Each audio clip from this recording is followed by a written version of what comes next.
Oh my god, we're live and I can say racist things. About the race. You can. No, racer things. Racer things would be better than racist things. Racy yes. things. Racy things. Welcome to the Racy Podcast. I will be your host. You are now racing with the Light FM. True. Oh, Stop Mill got beat. Right at the end there. Dang. Pavel to the top of the charts by 5 thousandths of a second. Wow. Pavel Bure Mukonen. Alright, this is the Enduro round here for ESR from Moscow. Not entirely sure what layout this is. I'm not super familiar with the Moscow track. With me on commentary is Byron Derksen. You've heard his melodious voice already. No, wrong. I've changed my name to Gordon Shumway. Gordon Shumway is with us on commentary. And with us making his ESR commentary debut, Jean-Simon Chenard. If I'm pronouncing that incorrectly, please let me know. Good evening. No, you pronounced it very well. For an English person? Yeah, for an English person, yeah. Heard the filthy Anglophile you are, you weird Slav. We have 15 cars on the grid today. That grid may grow as the festivities go on here. Of course, as latecomers may pop in. We've got a very exciting newcomer to the grid, Pavel Mukonen, who was fastest in practice, was even faster than Mike Stockmill. Indeed. Now, I gotta ask: is this a common practice in the ESR? Is the new guy has to drive the handy dart? Or Kirill Vega making his debut in the endurance round. He, of course, joined us at the Porsche round last time out and is back for more, so that's good. Looking forward to see what he can do. Vincent Vega. Indeed. One of Byron's favorites is also here, Mike Wyatt. Mike Wyatt, gonna Wyatt, Mike Wyatt, a Wyatt alone. Some others, and of course we have some of the usual suspects on the grid. We got Travis Wallace, Richard DeRoche's here, Felipe Fajea, one of your boys. Indeed, the Furtada himself. Richard DeRoche, Zerai Garunian, James Butler, John Barker, Lucas Molesky, Fran Machuca, and of course the Nordic marsupial, Jurgen Walby. Indeed, Captain Smooth himself. Noted by his absence from the commentary booth is the laziest man in the world, Travis Wallace. I mean, he had this thing called racing to do. Well, multitask. He can talk and race. I've seen him do it. That's true. Lazy. But can he commentate and race? That's the challenge. Well, that would be the interesting. That would be fun if we could figure out how to do this and do like I used to do with the tank races and just drop into people's channels and listen. It'd be fun if we could actually somehow or other pipe in their audio wherever they are. The problem is that in an official race, there's really not a lot of talking going on in the channel. No, I understand, but it would still be funny to hear just like pipe in Travis freaking out about anything. That's true. Shit, God damn it!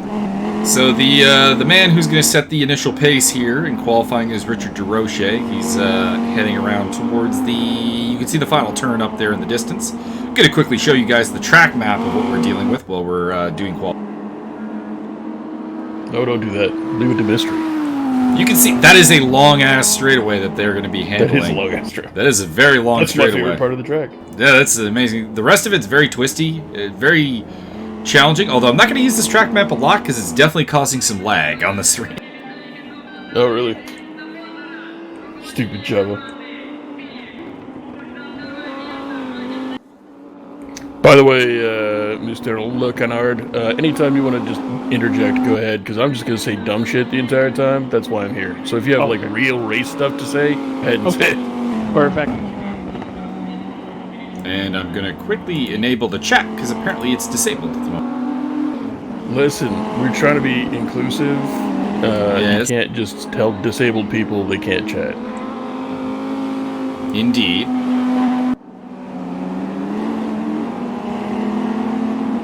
Kirill Vincent Vega. Don't ride in the backseat of his car. Sure. It would be a mistake. It would be a mistake.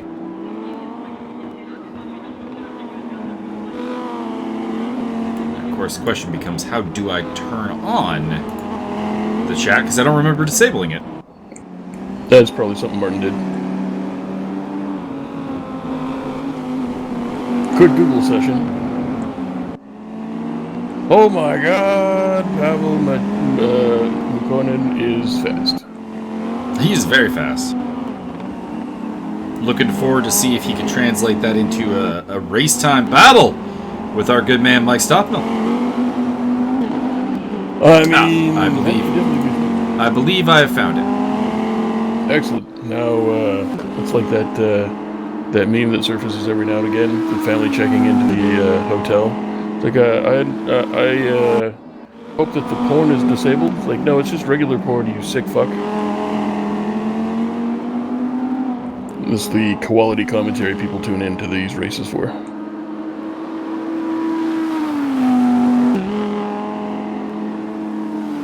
I think I've scared our new co-host. You guys can hear me, right? Is this thing on? I can hear you. This is a rough crowd. You guys are the worst.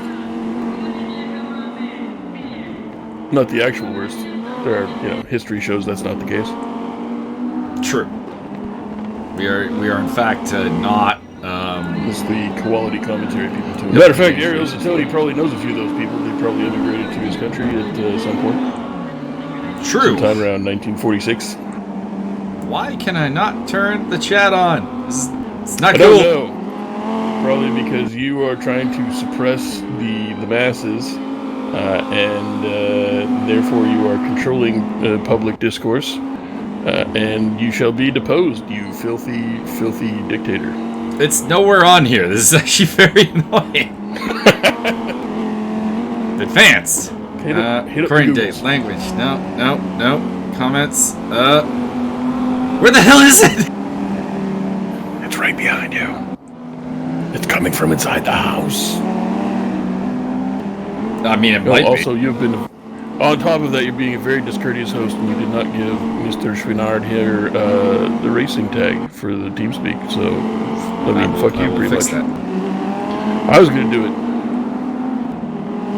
Where's the actual there? Sim Racer. Ding, got it. Just beat. I am the best. Ariel Zatoni currently going down the back stretch, 3,000 bajillion miles an hour, decides to go completely sideways for no particular reason. Fastest top speed, according to the race director, Travis Wallhacks Wallace, with 234 kilometers per nanogram. Oh, I found... Nope, that is also not it. What the hell? Also, I need to find out what beverage that is on Mike Stoffmeal's car. I don't know what that is. It's brown. Could be beer. Could be sody pop. Could be motor oil for all I know. Hopefully it's not motor oil. I don't think they put motor oil in glass bottles, but you never know. It could be one of those like high class, premium quality. Buy it in 6-pack. And it turns out it just sold you straight molasses.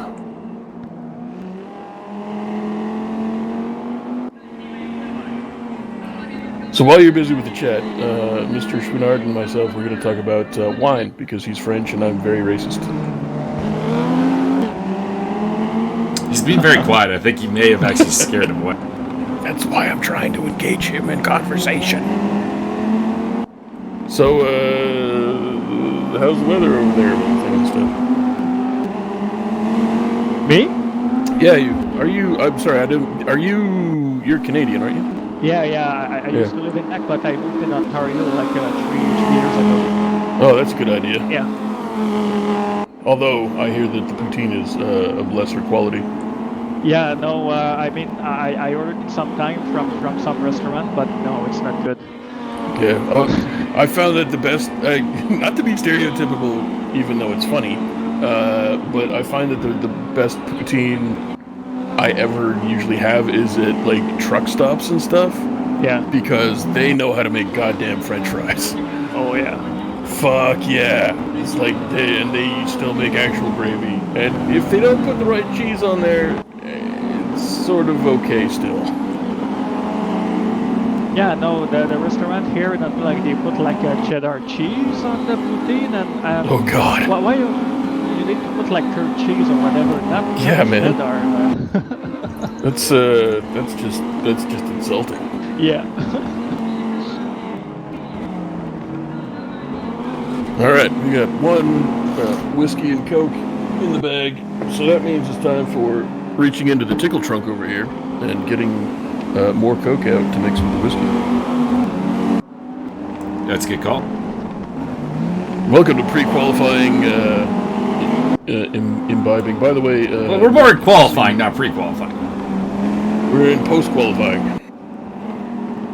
Wait, that would be the actual race. By the way, Jean, it's not mandatory that you drink, but it is encouraged while doing commentary. Yeah, usually I'm wild when I drink, so I think next time I will get a cup of beer. Hell yeah! get this man a small bottle of whiskey, and we'll see what happens. And for the Enduro, big bottle of whiskey. I'm actually drinking whiskey and Cokes out of my... I have found the live chat finally! Yes! We knew you could do it. I mean, we weren't really sure, but we had faith. It's not really all that complicated. I believe your boy Pavel may have bettered his time. I was not paying strict attention, but I'm pretty sure that time's faster than it was. He is currently 0.218 up on Mike Stockmill at the moment. I'm pretty sure he posted a 39.5, and now it's a 39.3. That's good. We got Travis Walls, Richard DeRoche, and Mike Wyatt rounding off the top 5. Plenty of time left to qualify. We got 8.5 minutes to go. It's your boy Fran Motorsports. He's currently got a personal best in Sector 1, so let's see if he can improve on his 8th place time. And the stream has settled itself down a little bit there. That's good.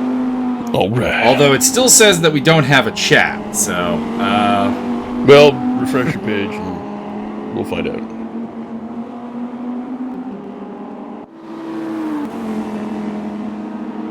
Actually, there we go! We have chat!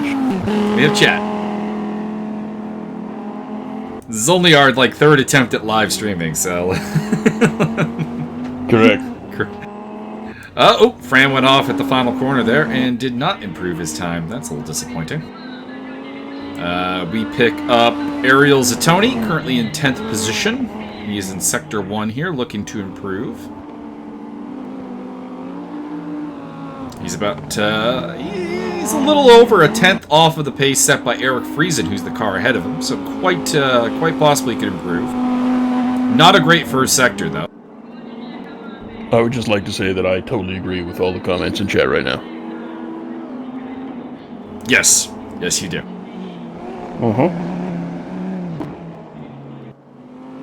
For those of you playing along at home, they can still bring up the live chat later on, can't they? Yes, they can. Excellent. Well, they know the joke then. I don't have to explain shit. Professional commentary. I'm a little disappointed we don't have Felipe Vanger here today. Need a little Greek freak action.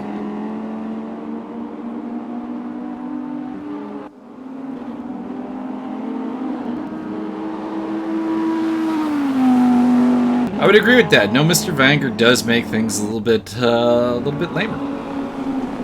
There's a distinct lack of I'm gonna race and win because fuck you.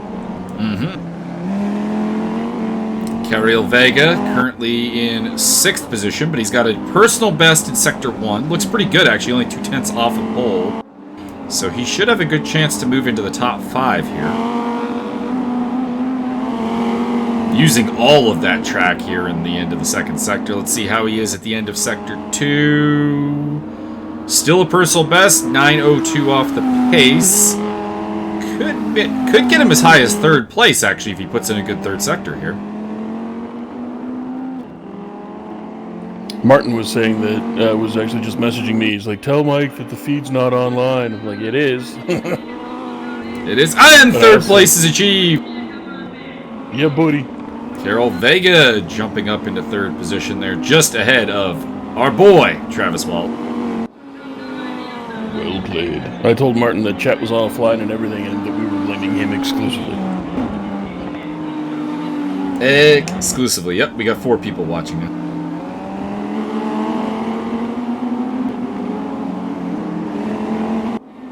I'm assuming that Ma Ed is Martin Edmonds. Just at a guess. No, I believe that's some. Well, maybe, but is he transitioning to become a mother, or how does that work? I mean, it might be. I seek merely for clarification. I cast no disparagements. And also, I'm giving you guys the treatment of the helicopter cam and the chase cam right now. Giggity giggity. Now that he is Ma Ed in my head, I have the Boney M song Ma Baker running through my brain all the time, so that's awesome. Actually, I really like this helicopter view for checking out people's lines. Neat. Currently, Carl Vega, he's gone about a 10th faster in the first sector, and 2/10 in the third sector, so he's on a run here, although really I think it's just going to ensure his third place. He's not quite able to keep up with Mike Stopmill and Pavel Mukonin, who appear to be definitely the 2 guys at the front of the pack. Not gonna lie, I really want to call him Pavel Nastula every single time. Not gonna lie, that's something that has crossed my mind. Or Pavel Bure. I mean, I was doing that the other day with one of the other communities I do commentary for. They have a guy named Nyas-Yukin. That's one of theirs. Hadouken! Which actually, I've asked him for permission to use his name as a MechWarrior Smurf if I need to. Very nice. Wait, you do commentary other places without me? They haven't invited you. They like a more professional tone. They do. They do. Your reputation precedes you. Professional tone. Your reputation precedes you. I could do a professional tone. I'm just asked not to.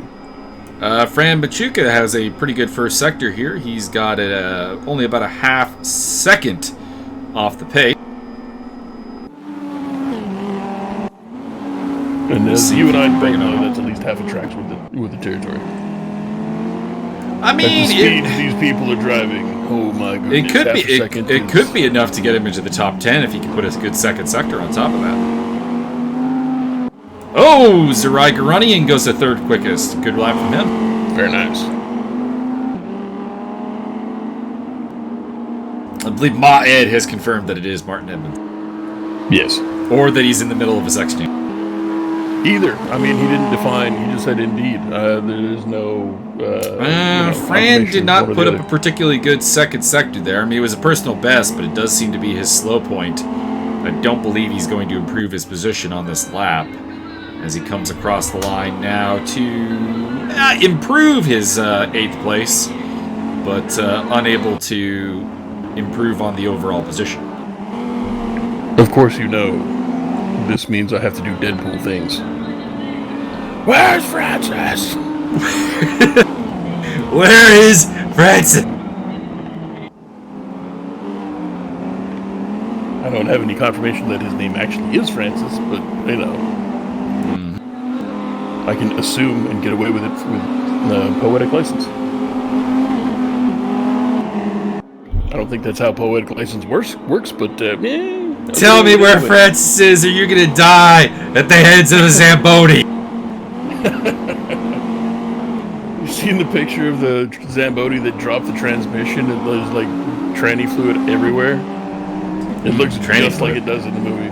Yeah, well, hey, listen. Mechanics have a whole different view on trannies than everybody else. So just calm down. It's true. Time is running down. We're down to a little bit over a minute left in qualifying, so I believe these are pretty much the final lap times anyone can put up. Pole position still belongs to... sandbagging the whole time? Who's been sandbagging the whole time? Do you think Stoffmill's been sandbagging the whole time? He's just about to whip out like a 134? We'll see. I can draw the camera to it. Surprise, bitches! No, he's in the pit lane. Oh, he's playing the long con. I get it. Richard DeRoche just finished up his final lap. He's got P6. The guy I'm interested, though, is the guy who's currently on your screen here, Jürgen Walby. Oh, no, Jürgen's heading into the pit lane. The Nordic Marsupial will be starting from last place. He does concede. Indeed, P17 for Jürgen Walby. Unfamiliar country for the Swede. Don't worry, he's smooth. So your grid, the newcomer Pavel Mokinen will start ahead of Mike Stoppmills, Rai Garunian, Carol Vega, Travis Wallace, Richard DeRoche, Mike Wyatt, Fran Machuca, Eric Friesen, Ariel Zatoni, Felipe Fejea, Ismael Montoya, he's back, to flash his headlights at people. To flash his headlights at people. Yeah, I wonder if he got that remapped.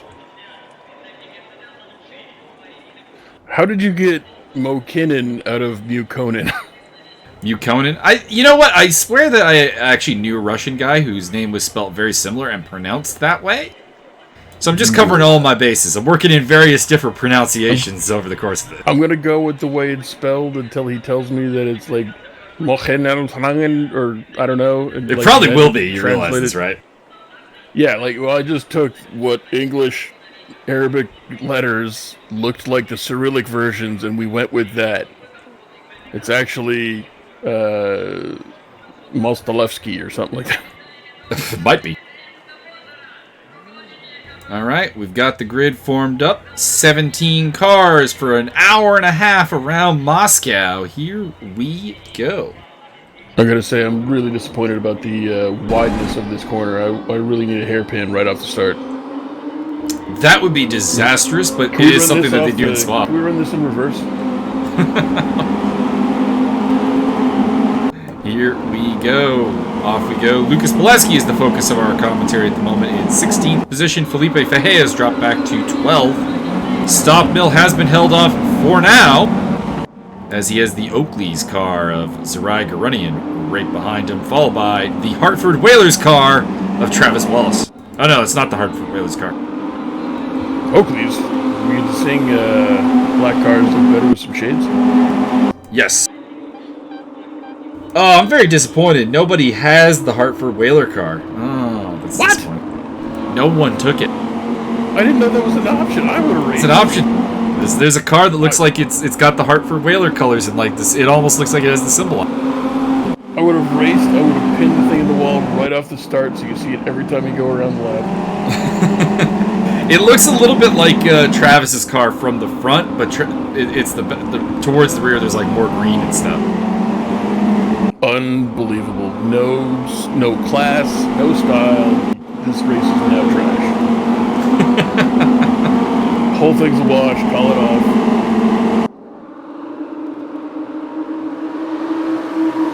Can I get an F in chat? Pay respects. Looks like the top 8 have remained in grid order, so not too much happening yet towards the front of the field. Never underestimate the LMS Engineering 2016 car of Mike Stoppmill, though. Blah, blah, blah, blah, blah, blah. I hear he's going with all up force, so he's literally just flying. His tires will be fantastic. It looks like they're touching the ground right now. No, it's an illusion. Ah, so it's like when hubcaps look like they're going backwards. Oh, okay. So he's both flying and using Decepticon technology. Correct. He had a little talk with Elon Musk. Excellent. Lucas Milewski has slipped to the back of the pack, so Jürgen Walby is up 1 spot. I expect to see him charge through the grid a little bit. That is very possible.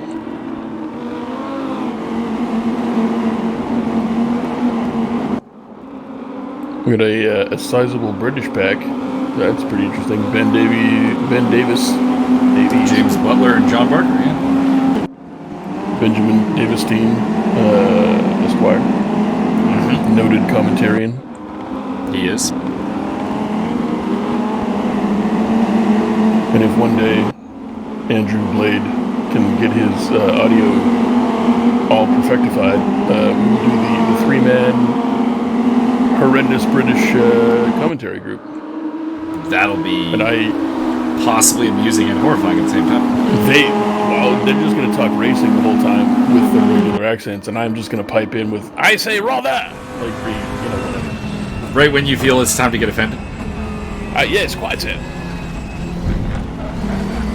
I'll just drift like, I say Fabersham, and then just not say anything.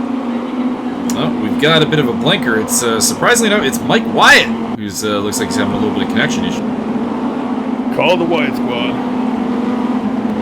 Currently running in 7th position. And there is a man to keep an eye on as well, Mr. Karel Vega, currently running in 5th place behind Travis Wallace. I must say that Mukkonen and Stockmill have not really made much of a getaway. I was kind of expecting them to be a little bit in a league of their own, but they are being kept in sight by most of the field.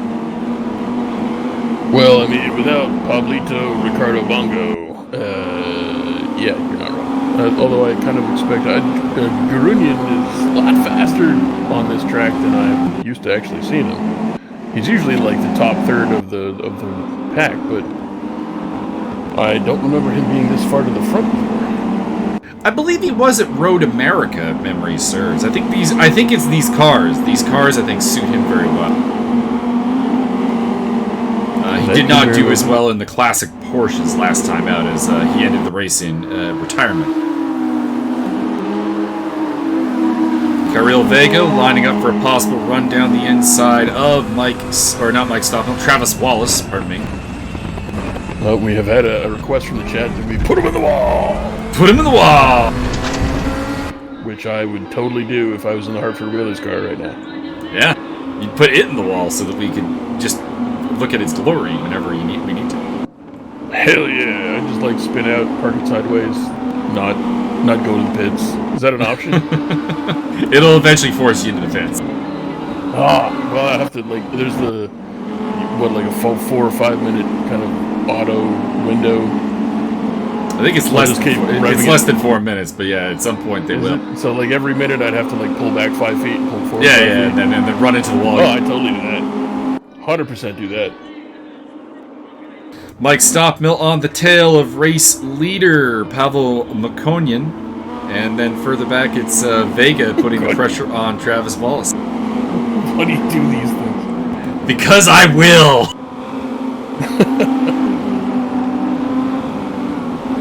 Further behind them, it's Richard Derksen having a pretty good run there in 6th place. Are you sure you know how to pronounce that one a little differently? What, Derksen? Yeah. Nah, he told me how to pronounce his name. I don't believe you, but go on. He did! He's my teammate in the F4s! Ricardo Dirachi. Diraki? It's Dirouchi, actually, I believe it's pronounced. No, Derksen, because of the French heritage. Well, look who it is. Captain Pronounce Things. Yeah. Not much changing through the grid. Everyone's staying pretty standard. Although Jürgen Walby has slipped back to the back again. Just not having a good day for the Nordic Marsupial. Yeah, he and Milevsky are having a bit of a tussle here and there, and he'll get ahead and then fall back. But I think the British contingent have all decided, they've all voted through Parliament to hold the same position the entire race. It's working out for James Buck. Yep. We also will be expecting one pit stop during this race for fuel and potentially tires, though we have seen this race done without pitting. Shout out to our boy Wayne Hutchinson. Correct. And Jürgen Walby got pretty close. He did. Mike Stockmill putting a little attitude into that car, sliding the back around as he tries to come to grips with Mukkonen at the front of the pack.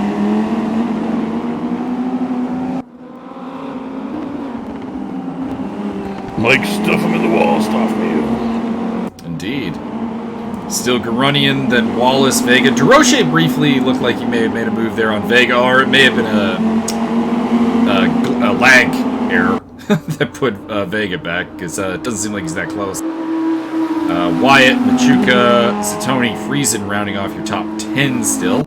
No crayon vomit for Eric Friesen in this particular race. How do you feel about that? I feel, if I may quote Rounders, I feel so unsatisfied. Hanging around. Kid's got alligator blood. Looks like the top two are largely making it away now from the group that consists of Garunian, Wallace, and Vega. DeRoche kind of on his own in 6th place there. Then it's Wyatt with Machuca in close attendance. Then everyone else is somewhat on their own. I mean, there's a good battle going on between John Barker and Ben Davis, all British fight. And also Ishmael Montoya's on the tail of Friesen there, trying to get into the top 10. But things for now are relatively settled down, and we'll have to see what happens when the pit stops come around if things start to change up. No, not at all. Maybe, probably. You're probably right. Activating the compare to next car for those who want to see the progress of the battles and the relative speeds of these two cars.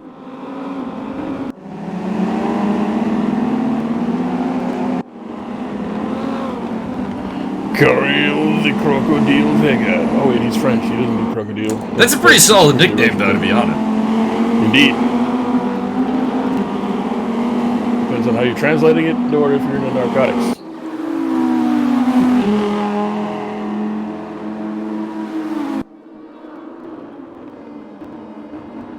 We are now up to 6 viewers. 6? Who the hell did somebody say some stuff in chat that isn't Mr. Ed?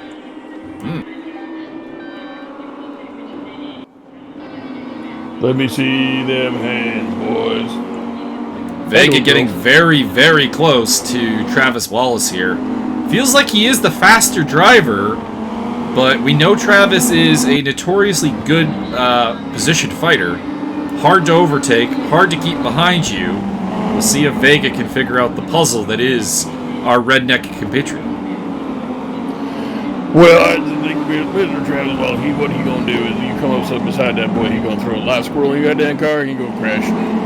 I think Fran Machuca may have had an off-track moment. He's dropped off the back of Mike Wyatt and is now very close to Ariel Zatoni, Eric Friesen, and Ishmael Montoya, so some problems possibly there. Vega looking for a way around Wallace still. This is a highly technical track without a ton of overtaking opportunities, unfortunately, but there is that very, very long straightaway that if you can get a good drive into it, you should be able to make an overtake stick. I disagree entirely, just to be contrarian. Wallace now on the attack against Garunian. We have in chat one Pablito Ricardo Bongo. And somebody that's all in Russian. I can't. No, I can't read that. Vega, in the meantime, has gotten past Travis Wallace into 4th place. So the charge of Vega is on. Let's see if Travis can make a comeback here.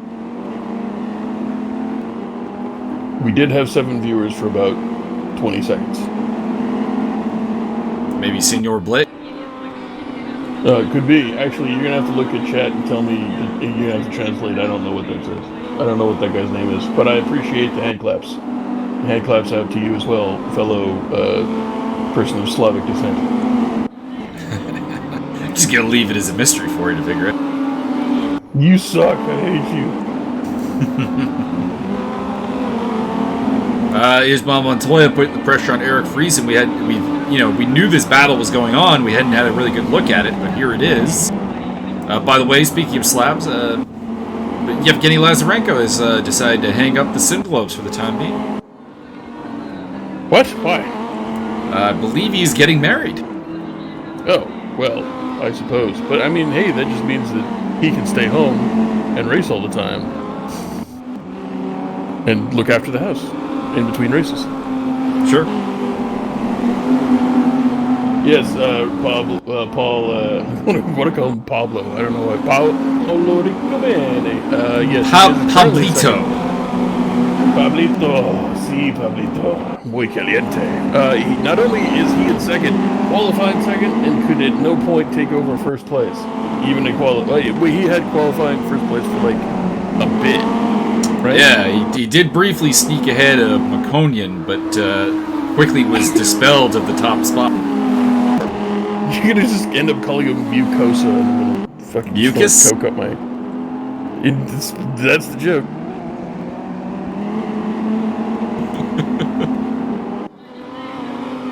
Oh, we got the syndrome. Darcy Parkinson in chat. What up, Dad? What up, Darcy? Damn, what a professional setup ESR has here. You are correct. Although we seem to be losing viewers because I am very offensive. I mean, we are very professional when the opportunity presents. I'm still maintaining that we should totally do commentary in golf mode. And Kevin Vega comes into corner number 7. That's a tight line through there. Oh, very nice. He's on to the no, staying out of the rough. And then he's going to follow up with this with a chip shot into the straightaway. I'm going to quickly go to the Battle of Britain. Oh, Mr. A says... Ben Davis is going down the inside of John Barker! Whoa! Ben Davis gets the job done and moves into 14th position in the Battle of Britain. They took her germs! Mr. Ed says that Evgeny is firmly against getting married, so maybe he's just abducting women? We're not sure. What? Ask Mr. Ed. Well, I'm asking Mr. Ed. What was it then? Because I had heard that he had retired, and I'd been led to believe that some kind of female attachment was involved. I do not know.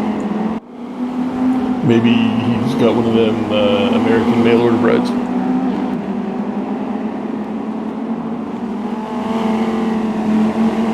Paul says not offensive enough. I'll work on it. I was doing some racist stuff earlier. I drink because I'm Russian. Nostrovia, comrade. Drink.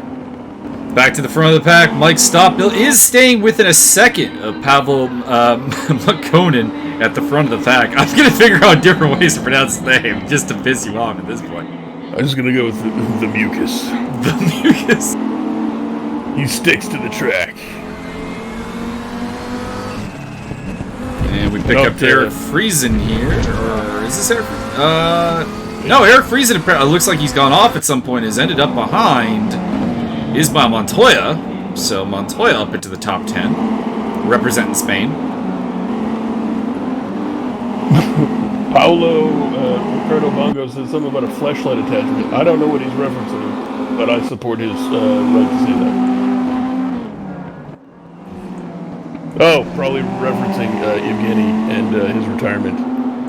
Hey, Riccobene might have that might be the next addition to somebody's rig. Don't you guys have those, what do they call those, ass kickers?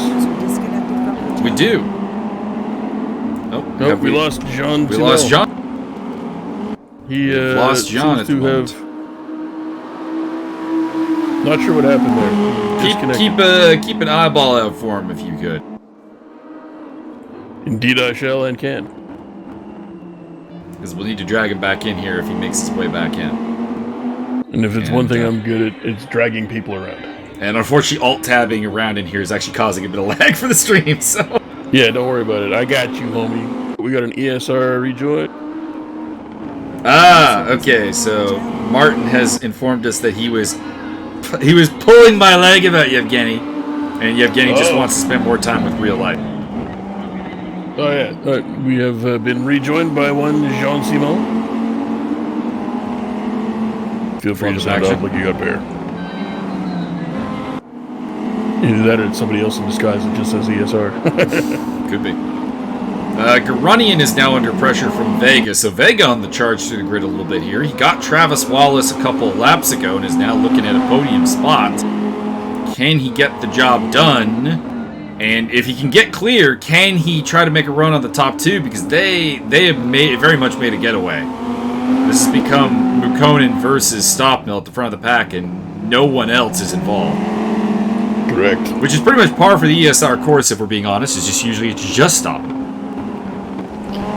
In chat, we have Andy Blade requesting a shout-out. I refuse to give him that. I made several bestiology jokes about you earlier, so that's all you get.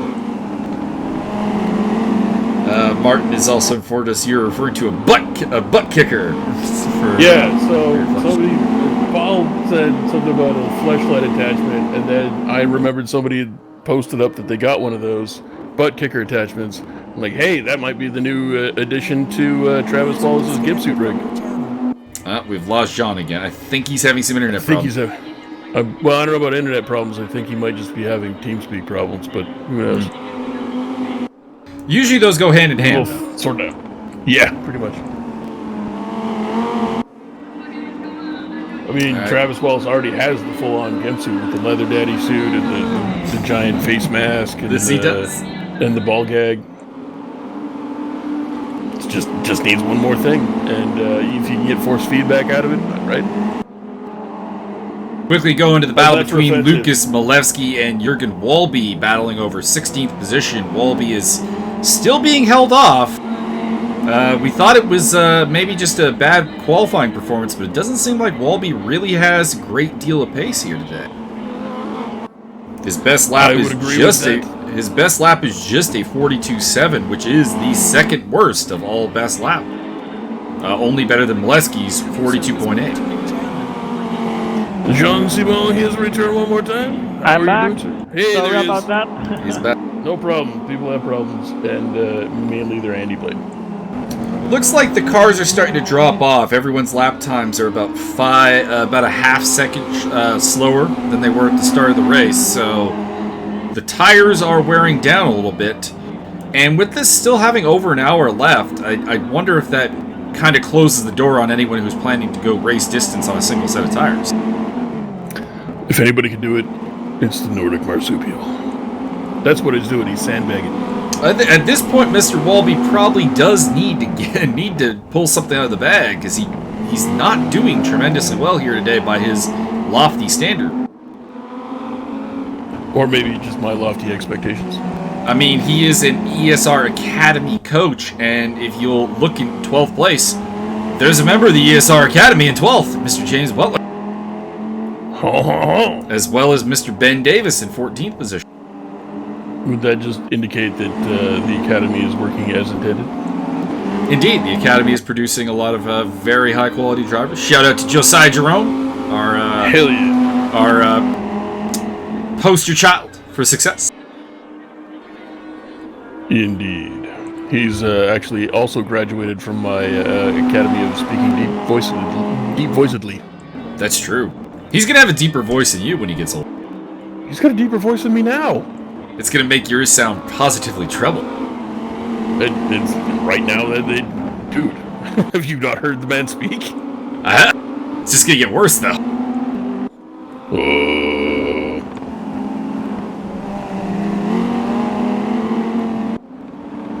So, Jean Simon, since you're from Quebec, you're a close personal friend of GSP, right? Yep. Awesome. Don't really have anything other than that. Just awesome in general. Heading into the final corner, can Stop Mill make a move? He's been pulling a little bit closer kind of each lap, but no, doesn't seem to have the momentum to go for it. It's nice to see Stop Mill going for it, though. I mean, McConan is not necessarily a championship rival of his due to the fact that he's joined the championship rather late, and Stop Mill is still hungry for victory. Hey, we got Fluffy Jerome right there in chat. What up, gangster? Oh, Fluffy Jerome. Leader of the Deep Voice Squad. Indeed. The next generation of Light FM. I will now do all commentary in this tone of voice to try and compete. Robot commentary engaged.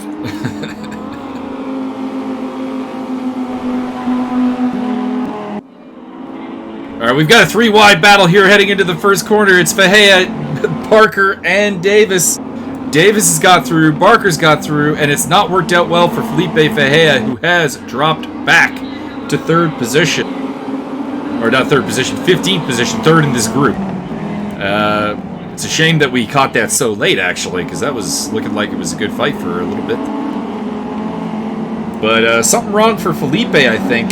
He currently ran an invalid lap there, and after being a top 10 car, he has slipped all the way back to 15th position. I hope he's not having tire issues at this point in the race, because he's got to make, in theory, another 21 minutes on these tires before he can really make a pit stop.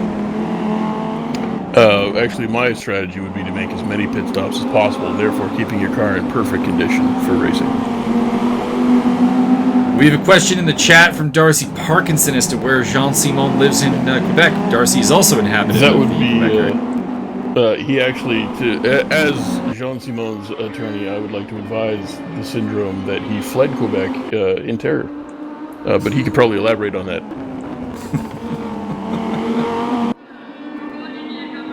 Feel free to give away as much or as little about your personal life as you want. Awesome.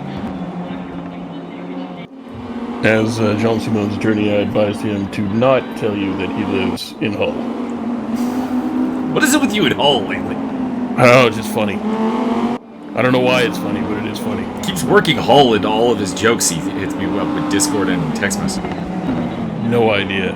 It makes me laugh. Hull. Probably because Brett Hull's a fucking joke. Oh, snap. Always with the Brett Hull. Fuck Brett Hull. I said it. What are you gonna do? I'm not gonna do anything. I'm not a Brett Hull fan. Not you, but, you know, people.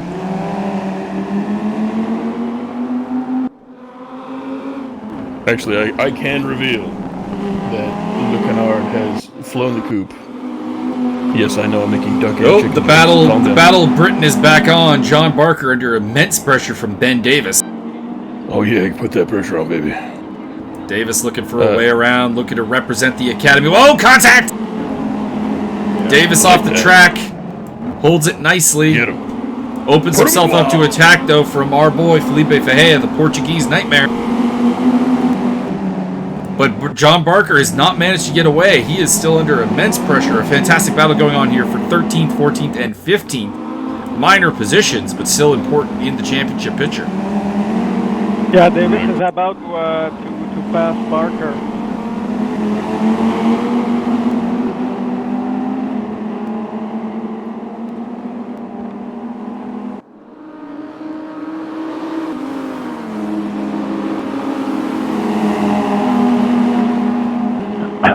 Gonna turn Jean-Simon up a little bit. Hell yeah. Apparently Darcy Parkinson has done some stalker type shit and looked you up in chat there, Jean-Simon. Oh no. And now he knows that you live in the deepest, darkest regions of hell. Whoa! Sideways! Almost off the track there from Ben Davis. That's going to cost him a spot to Felipe Ferreira, who moves up into 14th position. Well played. Ben Davis currently drunk as hell. I think he's streaming on Twitch right now, but we're not promoting that because we are the superior streaming platform. But feel free to watch his after his race performance much later as he goes on. Davis just left position. Got a fair bit of the curb there, yeah. Mike Stockmill, in the meantime, has closed the gap to under a half second at the front of the field. He still hasn't really found a way around Pavel Makonin at the front of the pack. Pavel the Murloc Makonin. We should be seeing pit stops at around the 45-minute mark of the race. So about 20 minutes from now, we should start seeing the pit stop.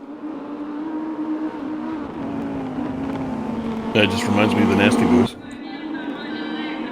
True. Wrestling reference.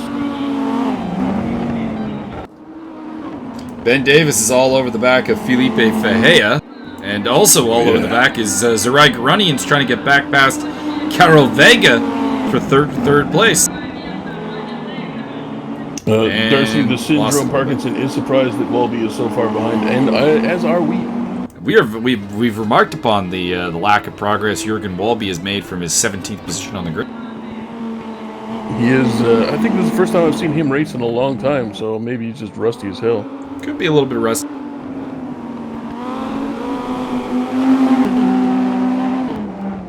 Mr. Ed said something about it not being his favorite car, which, suck it up, princess. It doesn't seem like a lot of people view this as particularly their favorite car, although it'll be interesting to hear what Mr. Garunian has to say about that, because as we've noted, he's performed pretty well in these cars, above his usual expectation. Later on today, we will be running Macau in milk trucks. That sounds like a terrible plan. Come on, that's hilarious. Andy wants to know in chat, how much weight does Stop Mill have? I believe it's 5 whole children. Oh! Stop Mill getting forceful! We're coming through, motherfucker. Couldn't make it stick, but he got a little bit nasty there.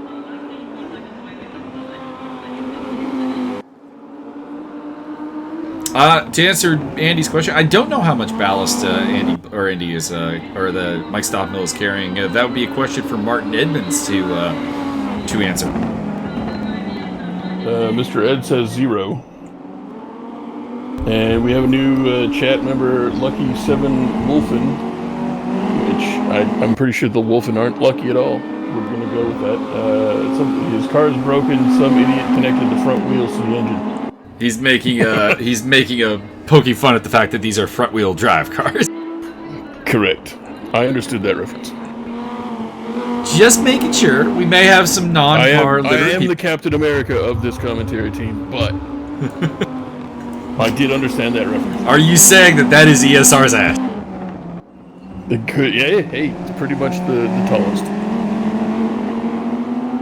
It's the highest off the ground, therefore the most visible. So yes.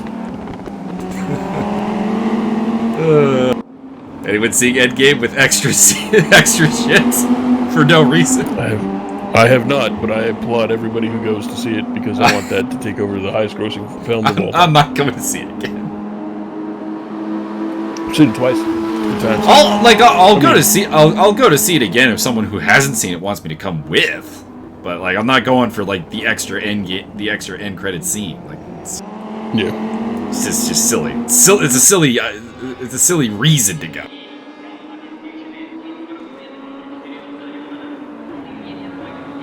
Felipe Fahey has gotten past John Barker, so he's up to 13th position. Back on the charge after a brief slide down the field. He's running about a half-second quicker than Barker and Davis as of the last lap. And top Canadian, in fact only Canadian honors, Richard DeRoche. Shame on Martin, Andy, and Darcy for being in the chat instead of out there defending Canadian pride. That is, well, I mean, I don't know, they're not very good. Darcy's very good. They'll probably end up behind Walby, and, not good. How good could he possibly be? He still lives in Quebec. Andy Blade would like to tell Jean to just talk over us. Yeah, that's fine. I actually told him that earlier. I know, it's recommended. The problem is that being originally of French heritage, he is stupendously drunk right now. More drunk than you? Well, yeah. I mean, I'm pacing myself. Yeah, that's true. We have wrestling. He's just got an IV. Vodka IV right in friggin' tear duct. That would sting. That's how hardcore Jean-Simon is. Just give me all the alcohol.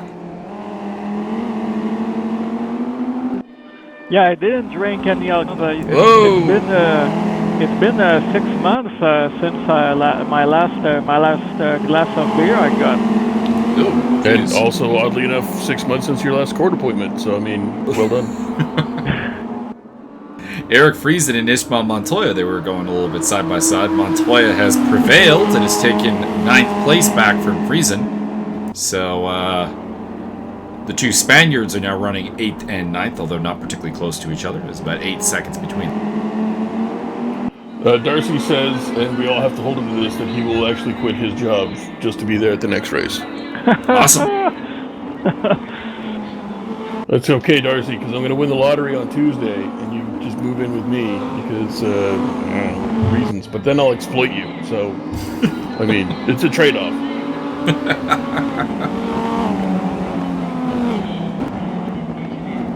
I don't know, winning the lottery doesn't really guarantee you much anymore. I suppose not. Cost of living has become money. insane. Then I'm gonna buy me a cabin in the woods. Fuck y'all and spend all my money on shotgun shells. And blackjack and hookers? No, hell no. I can play blackjack on my own without hookers. Although I would have a nicer shotgun collection. I would definitely have me a Benelli Supernova. You better believe that happened. Oh, Eric Friesen is seeing a lot of pressure to Montoya. Yeah, Friesen and Montoya are scrabbling, and it's letting Ariel Zatoni get into the fight there. The 11th place car coming on strong now. Their last laps were in the 143s as opposed to the 142 that Zatoni put up. So he's catching them at about a rate of, in the neighborhood of about a half second a lap with them squabbling like this.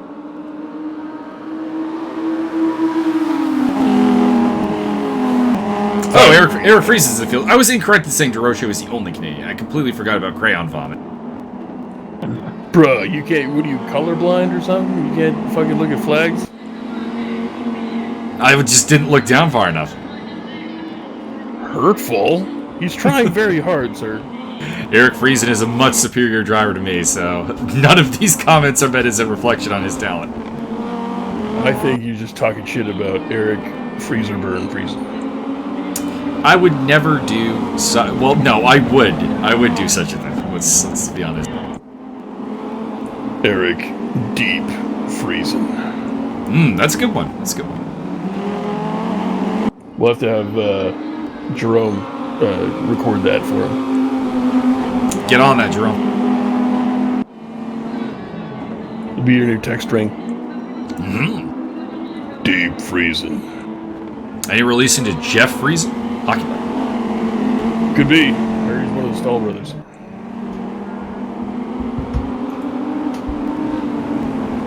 Alright, so we're within 10 minutes of where we should start seeing some pit stops. We'll have to see if anyone can make a gap. I know Mike Stockmill tends to be very, very quick in the pits. Can he make up the 7/10 that he can't seem to get past McConan on the track? Maybe he can do it in the pit lane. No, never. Maybe, probably. I don't know. I'm not his mother. I must say, the guy who's been impressing me in this race, James Butler, still up in 12th place, having a fantastic race.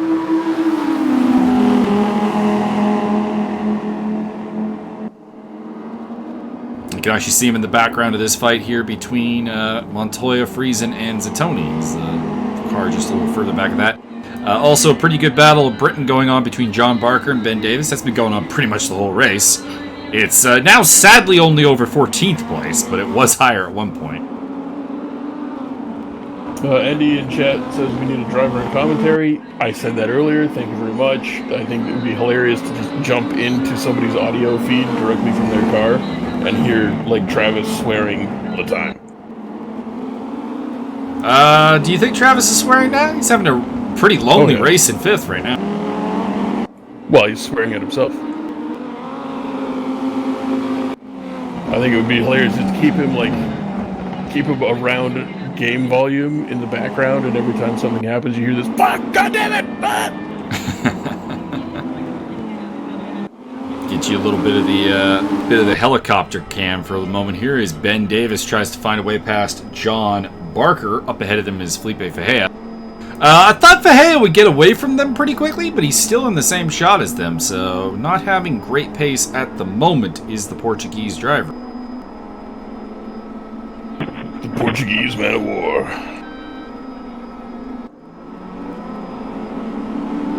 And unfortunately, I took us away from the Eric Friesen Ishmael Montoya fight, and it looks like Friesen has got the job done and is up into 9th place. His name is Inigo Montoya. He is in 10th. Prepare to die. True. As we pick up this battle once again between Eric Friesen and Ishmael Montoya, although we're being shown the gap to Fran Machuca there for a while, which was pretty long. I would say Fran is not really in this fight. Fran's having a pretty lonely race. He's kind of well ahead of these guys and can't seem to really keep with Mike Wyatt and Richard DeRoche then. Only the lonely. I like that green car. It's pretty good. Not as cool as the Handy Dart car, but it's pretty good. It's true.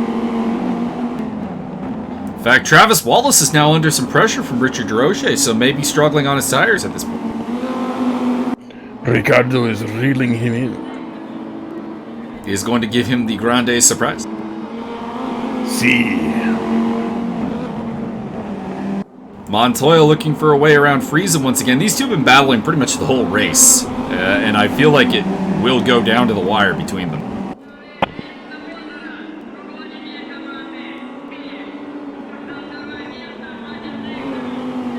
Mike Stoppmill is starting to slip back a little bit of the lead, so either he's just trying to stay close and pace the car, maybe go a lap longer on the tires and the fuel. Not sure what maybe is going through the mind of the Dutch driver. That would be straight cocaine. I mean, possibly, but he's a little bit too calm for straight cocaine. Well, I mean, you're probably not wrong. And we're now moving on to giant whiskey and coke number 3. I was saying Fran Machuca was having a pretty lonely race, but he's actually getting very close to Mike Wyatt, putting on a pretty impressive display. Wyatt's dropping back, so it looks like his tires may have hit a bit of a wall. Last time around, Wyatt did a 42.7. It was a 42.3 for Machuca, so 0.4 of a second. I mean, it's not quite as impressive as Ricochet's 630, but it's pretty good. That's true.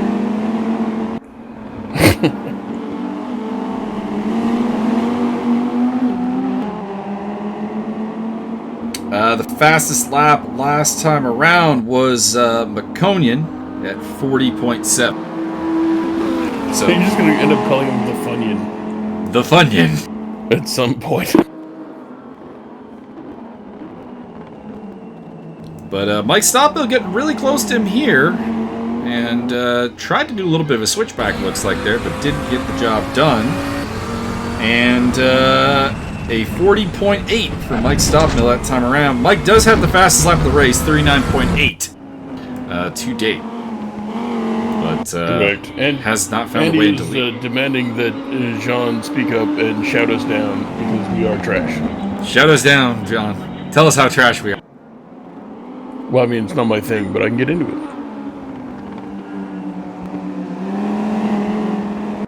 He refuses. I respect. He's not cruel like this. So is that beer or is that like hot sauce or what is that on Mike Stoppmill's car? I don't know. Somebody, you're making me want to look this up. Tell me right now. Is it motor oil? Is it like boutique motor oil they put in glass bottles? You mean the Bonko thing?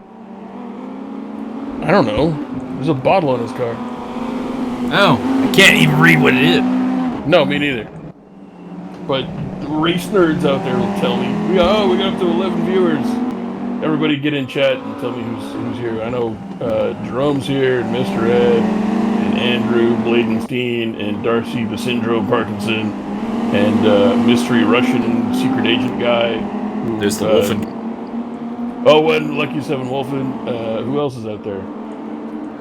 Stand up and be counted for what you are about to receive. It's an AC/DC reference, you plebeians. Looks like Lucas Malevsky may have parked the car and might be out of this race. Pro Handy. I thought that he might have just been going into the pit lane, but unfortunately doesn't appear to be moving and isn't in a position to take... Who is in the pit lane, though, is Mike Stoppmill. So Stoppmill is the first man in the leadership battle to blink. Can he get out? He's not going to get out ahead of Vega, who moves into second place. Garunian is through as well. Travis Wallace will be next. Richard DeRoche is also through. So Stoppmill's going to rejoin in 6th place. That's an easy win. Oh, make that 8th place. Mike Wyatt getting around. 7th place, pardon. Mike Wyatt. Somebody call the Wyatt Squad. And he rejoins right ahead of Fran Machuca. So we'll see how the pit stops go. Mike Stockmill now is officially the first one to pit a bit early. We're not at the halfway point of the race. So, interesting tactic by the Dutch driver. Jerome says he should have bought this car rather than the FR90. Homeboy, Steam sales on board right now. Everything's fucking on the hell sale. Yeah, summer sales with the race room as well. Get that shit right there. In the pit lane is Ariel Zatoni. He will slip to the back of the pack, at least temporarily, while he receives the new fuel and new tires, presumably for his car. Don't think anyone's really going to go for the. Don't think anyone's going to really go for the non-tire strategy. I think that no tires are the best tires. Ben Davis, John Barker, Felipe Fajea are very, very close together at this point. Rubbing is in fact racing. Indeed. Oh, Davis got a little bit. Oh, he's off. Ben Davis off the track and off the back of the battle here. I hear that he's being deported. Perhaps most importantly, in the pit lane is the race leader, Pavel Makonian. In the pit lane, can he get out ahead of Mike Stoffmill? I don't think he will. Looks like this is taking a fairly long time. In the meantime, Carol Vega goes to the lead. Zarai Garunian's also in the pit lane. Let's see. Yeah, so Davis hit Barker, and Davis was out of the track, huh? He did. Yeah. Makonian's going to rejoin this race really far behind Stockmill, actually. Stockmill's up in 4th, and the gap it's going to be huge. So a big win in the pit stop from the Dutch driver. Did he not take tires? I never take tires. Darcy the Syndrome Parkinson has said that it's probably a beer, particularly Weissbier, Weissburger, which is an interesting conundrum. Eric Friesen in and out of the pits. Is 26 VRP short of having the car, which I don't know what that means. What's that? Virtual. It's a virtual currency that you buy and spend in the race room store. How much VRP per Moldovan soldado is that? It's not a lot. It's like he's very close. Ben Davis rejoins the track in 16th place after his pit stop. Andy has also called me cheap in chat. I'm not cheap, you just haven't got the bill yet. I'm just available. Oh, in the pit lane is the race leader, Caril Vega. Also in the pit lane is Travis, the Angry Hick Wallace. Hey, look who it is in first. And it is Mike Stockmill to the front of the pack, followed by Mike Wyatt. Fran Bachuk is going to move into 3rd place while these pit stops happen. Wallace, DeRoche, and Vega in this lap. Listen, Mike, if you're out there and you're watching this and you got to this point and you're not offended by all the things, if you don't have a clothing line called Wyatt Gear by this time next week, you're fucking up. And if you're not selling something called a Wyatt Shield, you're fucking up. Alright, so we got a bit of a picture now on the difference between Stockmill and McConan. McConan's 24 seconds behind Stockmill off of those pit stops. That's a large lead. We'll have to see if Stockmill, like, he had to have not taken tires, I think, to manufacture that kind of difference. Is that going to work out for him? I don't know. I have no idea. But I assume, all things being equal, with the amount of space that was between those two cars, which was never more than like a second and a half, maybe, if I wasn't paying attention. I mean, he is closing the distance, but how much distance can you close? He's got 40 minutes to do it. Yeah. Sarai Garunian. Actually, you know what? He's closing the distance pretty fast. What the hell? Well, if Stockmill didn't take tires, his tires are going to be hurting at the end of the race, particularly. Wait, is Weissburger, isn't that like a veggie burger? Like, is it wheat Wheatburger? I don't think so. That doesn't sound right. So isn't that the thing you get at A&W? Mike Wyatt making his pit stop. He was the top rated guy who had not yet pitted. So we'll see where he comes out. He was P7 before the pit stop started. So we'll see if this going deep has worked out in his favor. If he could maybe... You know who's up in his 7th, actually, is James Butler. He hasn't pitted yet, but getting a little bit of a shout out at this point. He is not the pits. The speculation has spearheaded by Lucky 7 Wolfpack is that perhaps Stockmill might have only changed the front tires. Would that be? I've not done a pit stop in these. I don't know, but if that's 24 seconds, even that'll surprise me a little bit. Yeah. And you know what? The lead that was closing so rapidly, not so much. That's not so much. It's still closing a little bit. We'll have a look. No, it's not. Like he was down to 22 seconds, and then it went all the way back up to 26. It's just, I think that's just corners and straightaways. Well, we'll the see. lead's really not closing. We'll see what the lap times are next time around, and that'll give us a bit of a better idea. I'm just MMA mathing the shit out of pit stops at this point. Wyatt is rejoined in 7th place, so no real change for him, although he's a little bit further ahead of Fran Machuca, so that worked out a little bit. Not a great pit stop for Zerai Garunian, who's dropped back to 6th place in the pit stops. And Ishmael Montoya has overtaken Eric Friesen by a fair bit off the pit stops as well.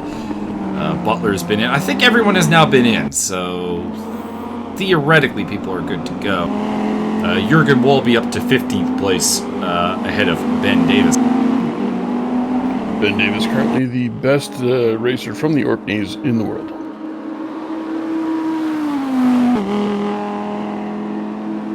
Although I hear if he finishes last, they're going to deport him to the Faroe Islands. Okay, Mike Stockmill's last lap around was a 40.3, which was faster than Pavel Makonian's 40.7. So maybe whatever Mike Stockmill did in the pit lane is going to pay off huge. Lucky 7 Wolven says all the rears do in these cars is stop the gas tank from scraping the ground. It's not entirely wrong. The rears are pretty not required to change. I salute you and drink to your honor. As if I need a reason, but I mean it's fun to do. Had a bizarre run of invalid laps there. Vega through to Garunian last lap all put up illegal laps. No, Wolfen, that's just a joke. I make up things about Ben being Welsh or, random places. Much like I attribute Andy Blade's fictitious royalty status as being the Lord High Baron of London upon Swansea, upon River, upon Tyne, upon Ocean, upon Wales. Also his true name of Andrew Bladenstein III. Indeed, is Byron. Alright, so a rundown of the positions post-pit stop. Stockmill now leads from McConan, so they have flipped places. Vega's still 3rd. Wallace is up to 4th. DeRoche's up to 5th. Garunian is dropped from 4th to 6th. Wyatt, still 7th. And Machuca may have gone off the track. These are possibilities. Mystery Russian Man has in chat Mukonin and Garunian was fall. I have to do this with accent so I can make it sound like you're actually saying it. Mukonin and Garunian was fall with fuel in the pit. Failed with fuel in the pit. Alrighty. Sorry, the script. I've got 3 monitors here, and the chat's way over on the right-hand side. Something has gone wrong for Fran Machuca, though, who's dropped down to 9th place behind Ishmael Montoya, his fellow countryman. Another big winner off of the pit stops was Jurgen Wolby, who's right in the fight now, actually, in 15th place.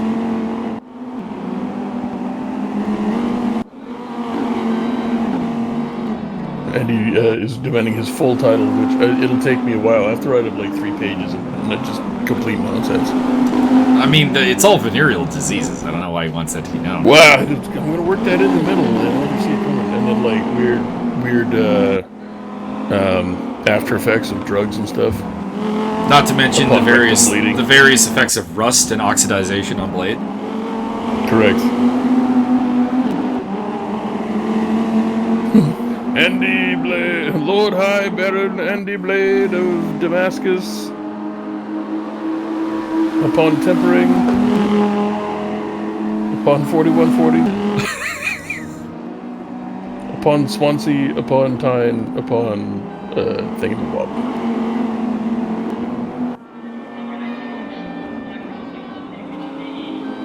Well, Machuca on the tail of Montoya, so whatever happened to his car appears not to be a significant issue. Let's put things back in. Back at the front, Mike Stopmill has put up an invalid lap time, so I don't know who was faster last time around, but McConan is picking up some pace. He did a 40.5 that last time around. Listen, if your lap's not invalid, you're just not trying. I'll tell you who else is putting up some really good laps. Carol Vega just put up his fastest lap of the race. A 40.496. The Crocodile. Mystery Russian agent has said something about 90 liters of fuel. I don't know what the reference is. You're going to have to nerd that out for me. I assume that's how much fuel his Russian contingent put into their car. Or how much you can drink in one sitting. That too. Oh, Andy's threatening. Andy's being threatening in chat. Is Andy being a bad boy? He's pretending to be a bad boy. I think I got it. He got the taste of blood in his mouth. Boy, he just wants to bite somebody else. That's no problem, mystery Russian man whose name nobody will translate for me. I enjoy doing accents, and it's all. A new fastest lap of the race, personal best for Vega. 40.155. That was the fastest lap of anyone that last time around. Well so done. he might be the man on the move. I just like again to mystery Russian man. I enjoy doing the accents, and the way you type that up was able to do just in my mind probably sounded like shit to you who speaks the language, but in my mind the way you typed it and the way my accent let that happen kind of was all very entertaining for myself, if no one else. So type all you want. We'll try and interpret everything as well as we can.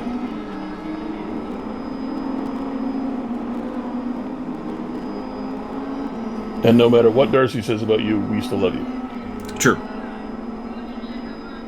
Darcy's very racist. In fact, if anything, it just makes you more popular. Correct. Oh, we're up to 12 viewers. What up, 12th viewer? If you're the last one to join, you are 12 of 12. Indeed, you are the lucky dozen. The dirty dozen. We got a dirty dozen in chat. Burned. Oh my god, that helicopter view is so nice. Mm-hmm. This is great. Thanks to Martin for figuring out how to make some of the extra camera views work. Yeah, but I tried press enter on my keyboard and I cannot get the view working. It's not enter, it's end. Oh, and like ND. END, yeah. Yeah, I heard enter, so I was like pushing enter, and then I was like, nothing happened. Would like to, as Mike's attorney, I would like to state for the record that he is in fact congratulating Mr. Ed for whipping out the helicopter. Yes. Yeah. Correct. Who's lucky number 12? We got a hunt on for who the lucky number 12 person is. If you've joined in the last 5 to 10 minutes, please put in chat. Just give us a hello.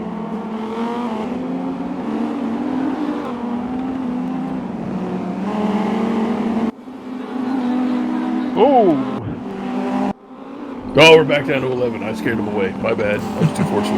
Too forceful. You made it. You asked him to stand up too many times. maybe next time I'll just ask him, hey, baby, how you doing? Well, instead of looking like a surefire victory for Pavel Makonnen, he's now under pressure from Karel Vega, and not too far behind is Travis Wallace. And they are putting up some really quick times right now. That begs the eternal question, and I think you know what it is. What does Travis Wallace look like? What does Travis Wallace look like? And why are you trying to play him like a bitch? Nope, we're back up to 12. Back up to 12 viewers. Anybody who just joined, please give us a press F in chat to pay respects to the death of... I can't come up with anything funny, so we're just going to go with press F. Also, Mr. Ed, total misspelling of giggity, but we'll go with it. It's all right.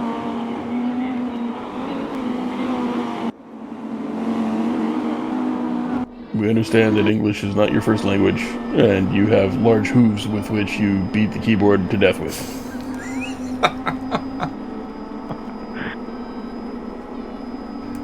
Fastest lap last time around was Mike Stoppmill, 40.3. So no ill effects to the short pit stop for Mr. Stoppmill. I think maybe just Makonnen may have made the mistake of taking 4 tires, and I don't think that's really going to work out for him. Seems to be the case. Once again, your boy Mike Stuff It in Your Face Stoppmill comes out ahead. Indeed.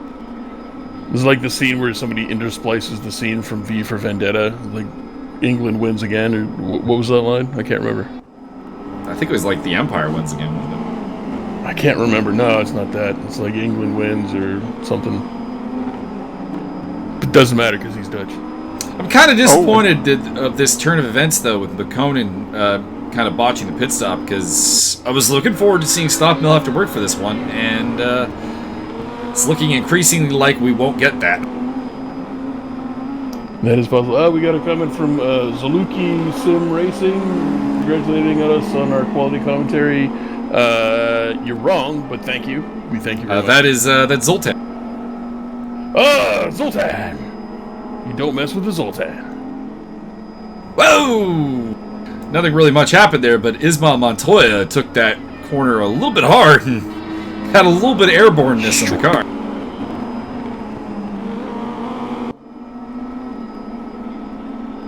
Giving everyone on stream a protracted look at the helicopter view at the moment. Speaking of helicopter, apparently Darcy Parkinson currently whipping out the helicopter on his own. So well done, sir. And then apparently he's drunk at work and said he didn't think about that before typing it. And we don't care. You're famous now. You're famous now. It's too late. Can't take it back. Can confirm Darcy at work whipping out the helicopter. HR nightmare. Everybody watch HR complain. Wait, does he work at a petting zoo? This could be a whole other thing. Oh, God. I don't know where he works, but there could be many problems. This could be problematic behavior.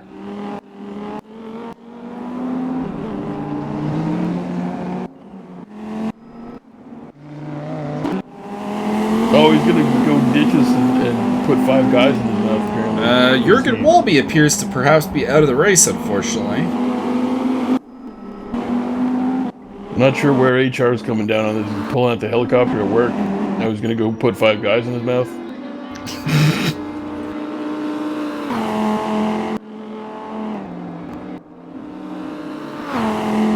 That's not very keto. Very played. It's not very cash money of you. Yeah, I'm not able to get Jurgen Walby on camera, so it does appear that he's out of the race. No! The Nordic marsupial. He's hibernating.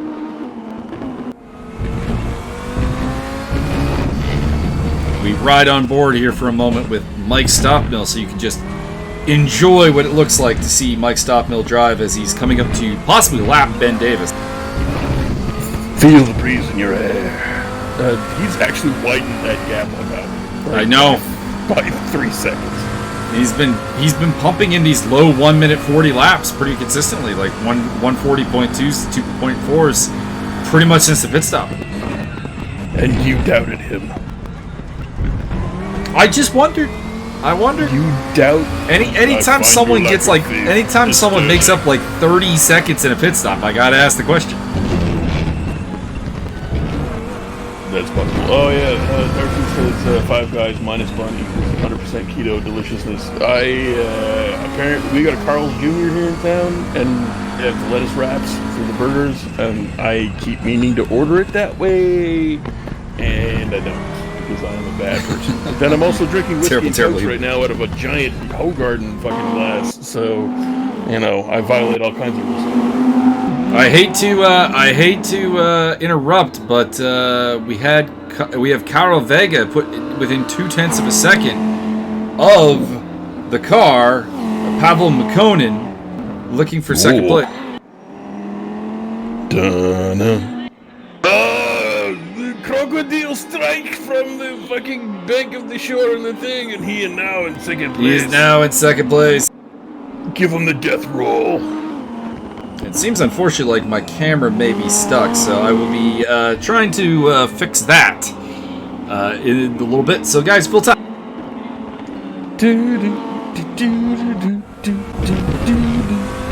Hey Sean, what's your favorite fucking thing in the world? My favorite what? I don't know. I'm just anything at all. With how's the wife and kids?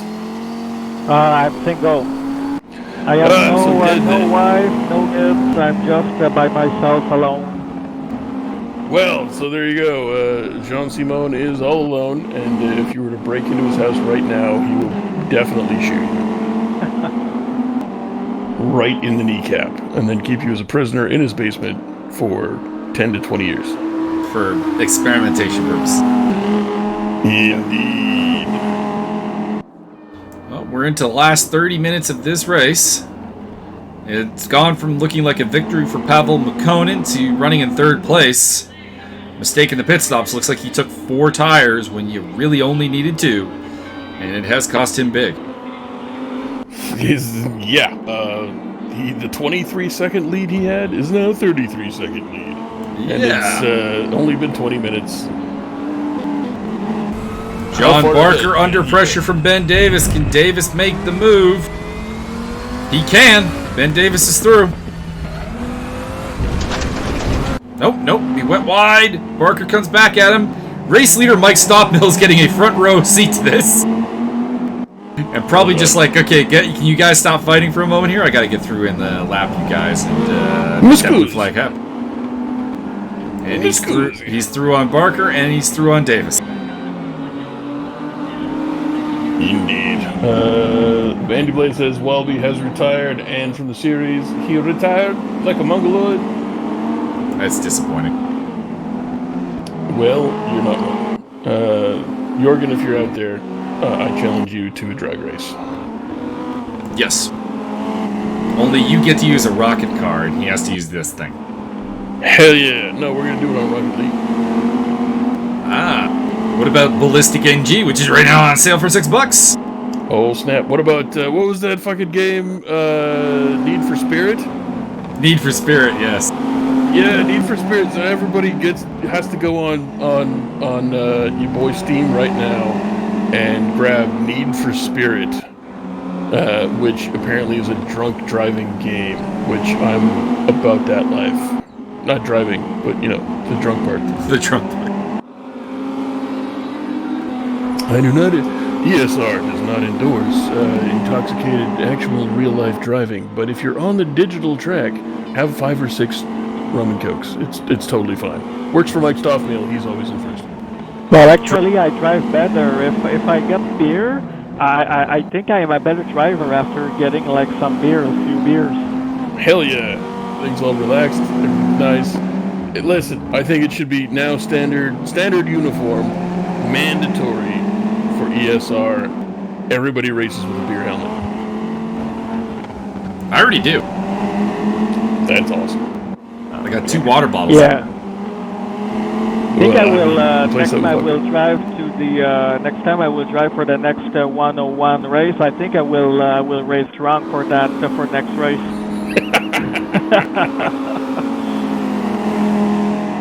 I'm all about that. All about encouraging bad behavior for my own amusement.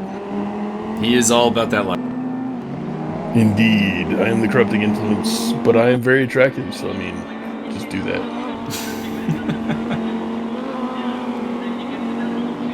John's gonna get, like, he's gonna get a helmet, but he's gonna modify it slightly so it holds 2 wine bottles. That's a hell of a modification. Hell yeah. I think that'd be the ultimate addition to Travis Wallace's gimp suit. Next to the... So you gotta drill a porthole in the ball gag with the leather daddy suit. It'll be fine. Ooh, Barker and Davis, very close. Yeah, this battle, I think this is going to go down to the final turn between these two. Davis has got the pace advantage. He's been the faster of the two. His fastest lap is a full half second quicker, but he's been much more prone to making small mistakes. Let's let Barker stay in this. It's because he has had 72,000 Nuki Browns in the last 2 minutes. I'm actually kind of interested to see what speed they get up to on the long straightaway. I'm just kind of interested in what the number is. So we're going to follow this unless something else happens on the track for a little bit. Because no one else is particularly close. Fran Machuca and Ismail Montoya are getting a little bit close every so often. But Machuca can't seem to make that sit. So here we are heading into the long-ass straightaway. Let's see what they get up to before they break. Andy says in chat that Jean and Speedy will get along just fine, and he is not incorrect. 227 kilometers was the answer to the question. That's not too bad. Pro handy. I think Speedy right now may be sleeping off a 2-day bender, because he was going hard as a motherfucker. Yeah, he was talking to me about how we needed to just annoy you all day long. I'm fine with it. That was his goal. I said he'll just enjoy that. Yeah, no, I'm fine with it. It'll keep me on my toes. It'll keep me firing back.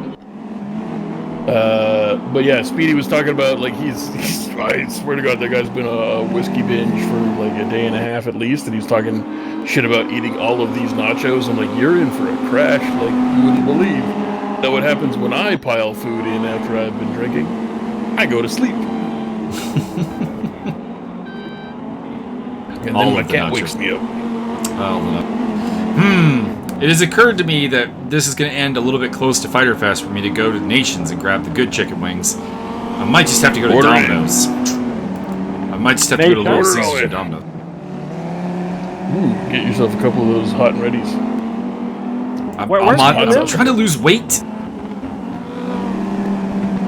Well, then you shouldn't be drinking as much as you do.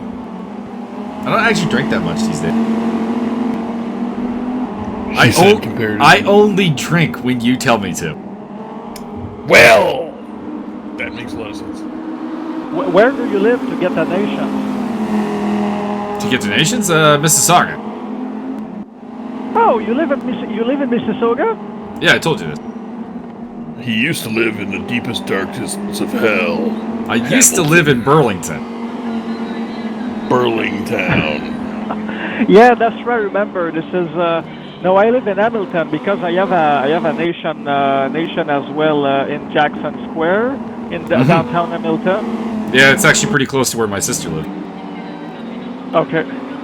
Oh, should we make a little matchmaking? A little French accent? I don't know. Mademoiselle.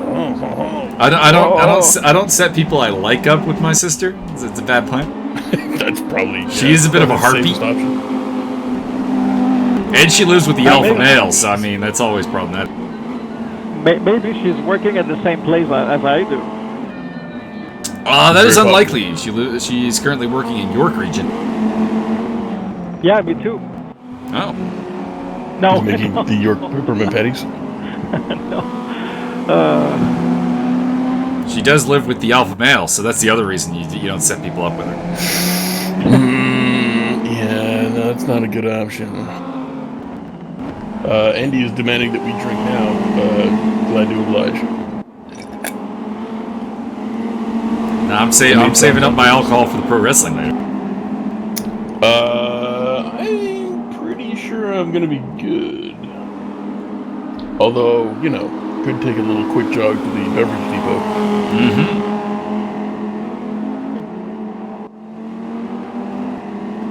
Been sticking with this Barker-Davis battle because just sadly no one else is really fighting for position. Correct. Mr. Ed finally gets my Simpsons reference. Well done, sir. Well done. At least I'm pretty sure that was a Simpsons reference.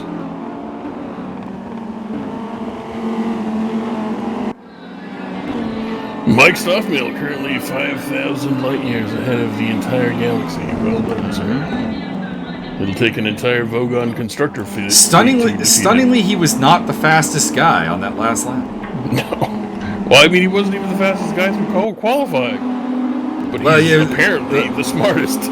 Fastest lap last time around was a 40.819 by Cariel Vega. Mike Stoffmill, if he can't outpace you and he can't force you off the track, he's just going to be smarter than you. So, pretty much. Shit. Oh, Ben Davis off the track. That's going to let John Barker up into 14th. He's drunk. That boy is drunk. John Barker up into 14th. He's got the faster car, Ben Davis, on the tip. Benjamin Davistein, pro-handy driver since 1942. Quickly get a check-in on the other semi-battle we got going on here. That's Ismael Montoya defending 8th place from fellow Spaniard Fran Machuca. Fran's been the faster guy pretty much this whole time, but has not found a way to put any real serious pressure on Montoya. Also, Montoya, look at that. Montoya's not flashing his headlights. Like, oh, hey, little tag, man, you cheeky fucker. Well done. I applaud you. Little check action on the corner. Can we get Fran Machuca and Inigo Montoya on the same team and call it the Spanish Inquisition? They're more or less already teammates, so you can already do that. Excellent. No one expects that.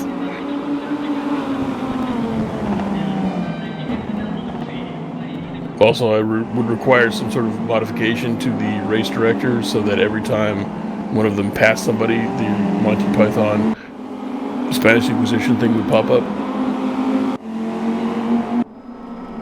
Go for a little helicam fun for everybody.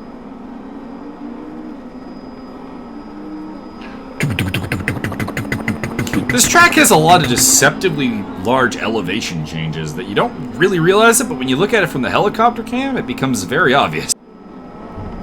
I would not be able to make this a Trackmania. Oh, you know what? I gotta show you Nutstorp at some point.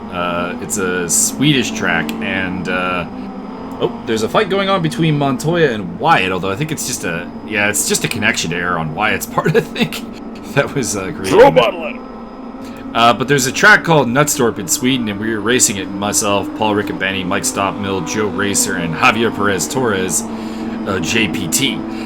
We're racing it the other night in Aquilas, and it is fucking insane. It looks like something you would have designed in Trackmania, to be honest.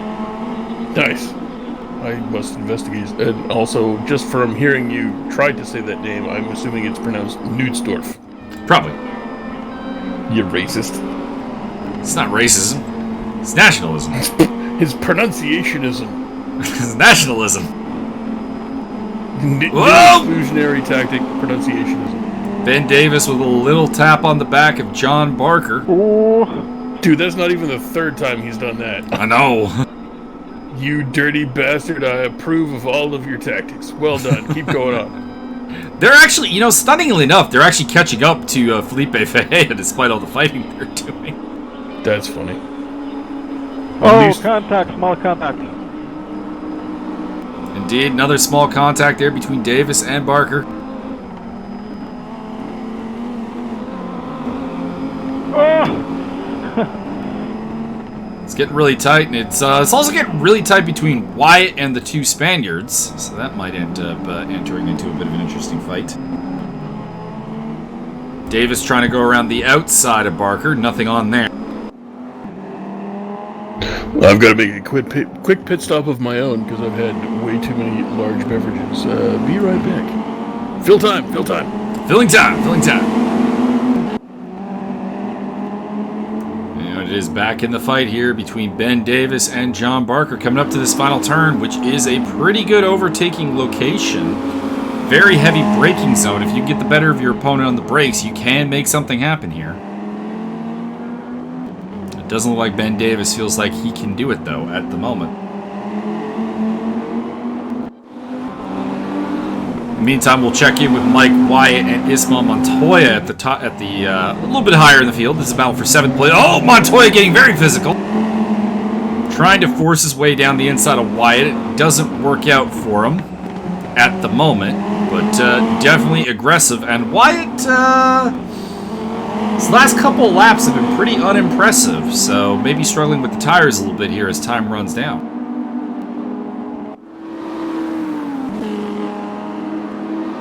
Oh, there was a cut as well. Montoya, I guess, hit Wyatt. Ben Davis is on the attack against John Barker once again. And he's got it down to about a 1/10 of a second. And it's now falling back a little bit. So I imagine there was maybe some contact again. Last time around, Wyatt did a 42 flat, which was the slowest lap of any top 10 car on that lap. So he is he's definitely feeling the pressure and might be a little bit might be running a little bit low on rubber at this point. And that might open the door for the two Spaniards to promote themselves a spot here.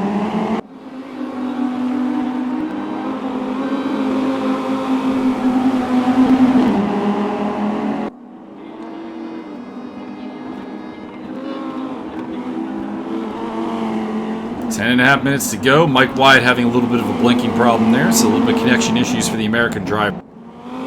I'm back out on the track, and I got 2 fresh new tires, half a liter in the tank. Indeed. No, half a liter out of the tank. Mike Wyatt is under a lot of pressure here from the Spanish Inquisition. They're trying to come through.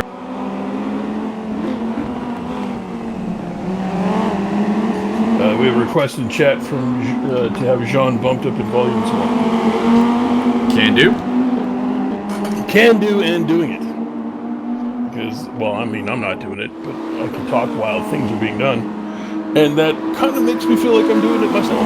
So They don't hear me very well. They want me to put the volume a little bit more. No, not you. We just need you up in commentary. Oh! Montoya makes the move on Wyatt. Can Wyatt come back at him? Machuca's looking to make the move on Wyatt too. We could have a 3 wide here into turn 1. Oh, Machuca loses the back end a little bit. He's flashing the headlights at Wyatt. Watching the Crocodile and Crocodile fight it out for 2nd place. Yeah, McConan's right back on the back of Vega now, so that'll be interesting as we go down the run here. Interesting battle going on for 7th as well here, which is now held by Montoya, who's gotten ahead of Wyatt, and Machuca putting the pressure on. Andy Blade says in commentary in chat, we have Wyatt cloaking device looks defective. Well, that's Romulan technology for you. I mean, that's the Klingon cloaking device at that point. The Romulans are usually better about that. Oh yeah, they are, aren't they? No, wait, isn't it the Romulan? You can when they fire, you can see the fucking dust from the photon torpedoes? No, that was a Klingon ship. Oh, was it? Okay, never mind. Undiscovered Country, Star Trek 6. Listen, I have them on Blu-ray. I haven't watched them in a while. I watch Undiscovered Country every so often. That's ironically the first one I ever saw, and it's still one of my favorites. Actually, I think it might be mine, the first one I saw as well. It's either that or it was in Star Trek 3 with the whales. That was Star Trek 4 is the one with whales. Nuclear whistles. 3 is Search for Spot. Hello, computer. Hello, computer. Just use the keyboard. How are you sure? Are you sure we should be giving... Oh, Fran Machuca's gotten past Mike Wyatt in the background. That is for 8th position. Things kind of falling apart for Wyatt. Things falling apart for Wyatt here at the... Oh, and he's being shown as 100 damage. Hang on. We're checking this out. Car looks okay. Andy has called us nerds in chat, to which I respond, "Fuck you, you Geordie bastard." Actually, I respond with the following phrase that I believe sums up the entire argument. Duh! Mr. Ed has stated, "You have no honor," to which we respond, "No forehead crest for you." We have plenty of honor. It's just all based on alcohol. True. Pablito Ricobango says, "If we're taking requests, please make fun of Andy." We've been doing that all night. I intimated that he had relations with animals, and I just called him a Geordie bastard. And what else? Travis Wallace off the track a little bit there. I mean, we could go with. I was actually watching listening to the TapCap podcast at work the other day, and they were talking about like the kinks of Star Wars characters, and it's like Cornhorn is totally into fucking human-sized ferrets. That's just all there is to it. So we could take that for Andy. Fair enough. Oh, that reminds me. I've crossed a what if Warhammer 40k was Aussie. I already know the answer to that. It's called the Special Edition Warhammer Fantasy Army that they came up with that Kangaroo Cavalry. No, I know about that. No, this guy just runs through all the different factions in Warhammer 40k and tells you like which part of Australian society they actually are. It's amazingly funny. Interesting. Hilarious. I can't remember the guy's name is Friendly. Actually, I think the channel's called Friendly Geordies or something like that. I'll have to look it up. To tie that back in with the whole Geordie reference, which Andy totally is. Oh, that's being unkind to Geordies to say that Andy Blade's a Geordie. Yeah, I suppose that's true, but you know, I famously, you know, no regard for society. Andy is from Deeks. Oh, is that someone going into the pit lane? I think I saw someone go down in the pit lane there. So we'll see if someone fades out as an in the pits car. Maybe not. Maybe just seeing things in my old age. Correct. Friendly Geordies is the channel. It was posted 5 days ago, and is up. Oh no, I'm correct. Someone did pit Felipe Fajea in for a second pit stop. The Fertada got turned over in the pan. Maybe didn't have the fuel, because it doesn't look like he got a tire change. Looks like he just got a top up on some emergency fuel. And that'll drop him to the back of the pack. I'm going to post this Warhammer 40k video right into general chat, and no one's going to understand because they're not watching, because they're dicks.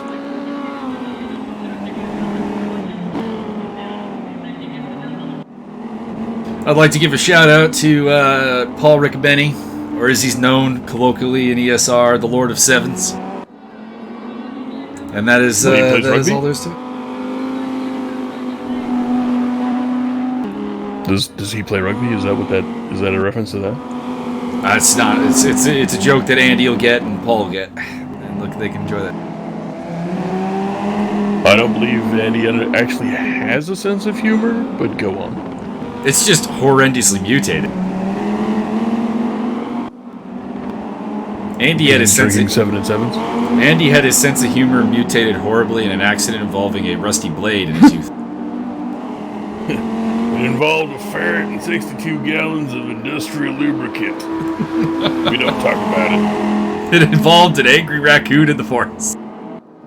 It involved a honey badger and 5 pounds of angel dust. Oh, God.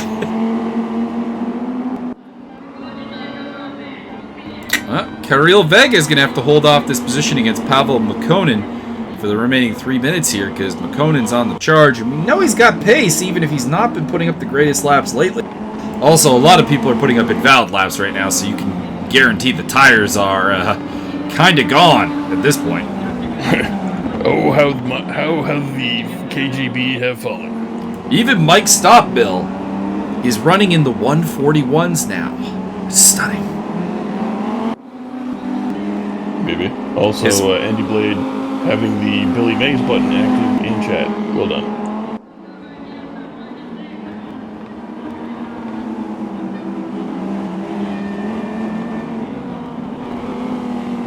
Andy Blade here, breaking your back.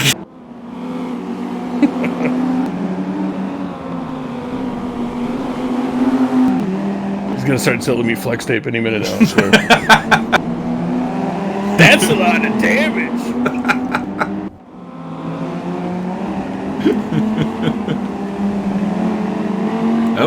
Ben Davis and John Barker. Right now, I want Andy Blade's best slap chop pitch. Go. And it can also hold 40 ounces of liquid. Follow me, camera guy. My nuts will make you bifocal curious. ESR reference, or ERB reference for the ESR. Thank you very much. Thank you very much. Watch me destroy this fat founding father. Actually, here's an interesting note here. We're literally able to watch the battle for second place and the battle for 13th place at the same time, because the battle for second place is coming up to lap the 13th and 14th place cars. This is amazing. What a time to be alive. Battle between John Barker and Ben Davis for 13th place. They are under blue flags, and there goes Mr. Vega.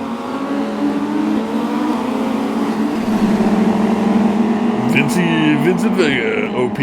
Don't be in the backseat. He might hit a bump.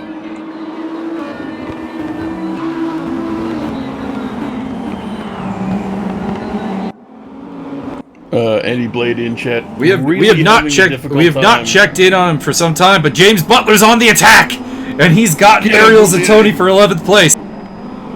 Get him, that Boutlier, put him in the wall. Boutlier into 11th, making Byron proud. Hell yeah. Reenacting the Falkland Islands and bringing England once again victorious over Argentina. We're gonna have to make a bunch of Grenada jokes, and if an American gets anywhere close, hey, it's Travis Wallace. That's a tie-in. And Mike Wyatt's on the charge again. He is looking to get around Fran Machuca. Oh! Machuca off the track. Wyatt is through. By the way, Zerai Garunyan's had a problem. He's dropped back to 9th place. Machuca not happy. Giving Wyatt a flash of the headlights as Wyatt goes through. Yeah, no, it's probably valid. In chat, Andy Blade has really struggling to spell. Contact between Wyatt and Montoya. Indeed. No, it was Machuca. Montoya's still up the road in 6th place there. That's what I did. I mean, Machuca, Montoya, Mukonen. That's a fight. That's a team right there. Pronounce.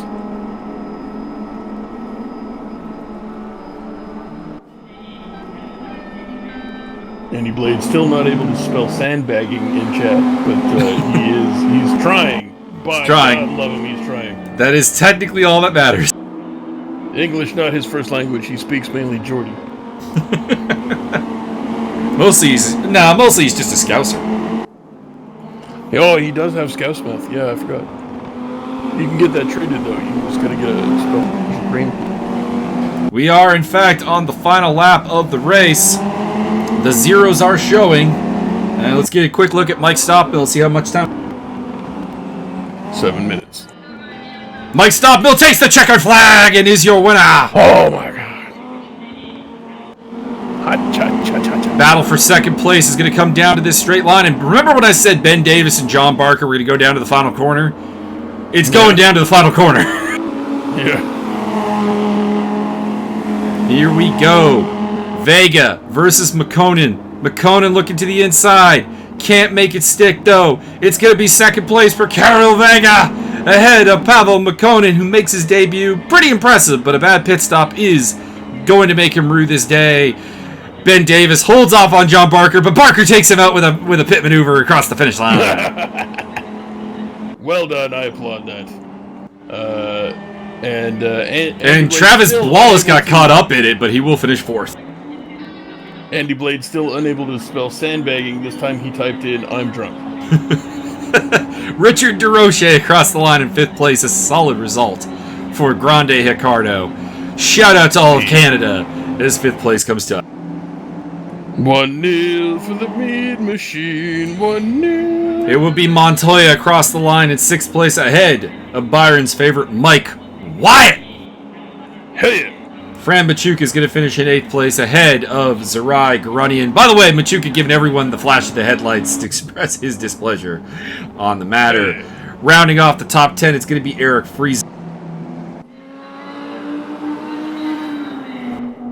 And James Butler, the Academy boy, brings it home in 11th. Josiah Jerome finishing in 21st place. Indeed.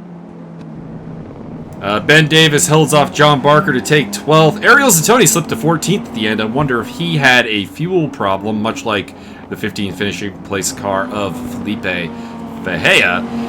Jurgen Walby is a DNF along with Lucas Molesky. Your fastest lap, Mike Stopmill, 1:39.775. Still want Ariel to drive a Lotus so I can reference the Limb Lifter song constantly.